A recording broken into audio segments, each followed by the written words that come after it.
procédure pénale française, la liberté c'est le principe, la détention provisoire c'est l'exception. Donc je me réjouis que cette décision ait été rendue, mais c'est une décision qui remet en liberté les deux rappeurs et les autres prévenus, mais qui devront bien évidemment se présenter sous contrôle judiciaire devant le tribunal correctionnel le 6 septembre prochain. Oui, parce qu'ils sont libres, mais rappelons-le, hein, le contrôle judiciaire quand même est assez strict hein, pour les deux rappeurs. Il est assez strict. Alors après, c'est un contrôle judiciaire qui, moi, me semble tout à fait approprié.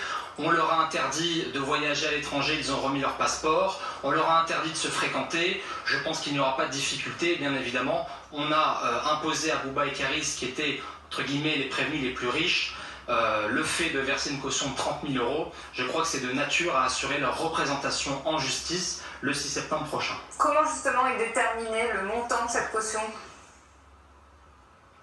Alors c'est extrêmement simple, la juridiction quand elle détermine le montant d'un cautionnement a un seul critère à l'esprit, ce sont les ressources et les charges de la personne à qui elle l'oblige et elle l'impose. Donc on sait que Karis et Booba ont des revenus extrêmement conséquents, c'est la raison pour laquelle la caution est aussi conséquente, mais je crois qu'on peut dire que c'est parce que ce sont ceux vraiment qui disposent de la surface financière la plus large que ce sont les deux seuls qui ont été obligés de verser un cautionnement, les autres prévenus ne l'ont pas été.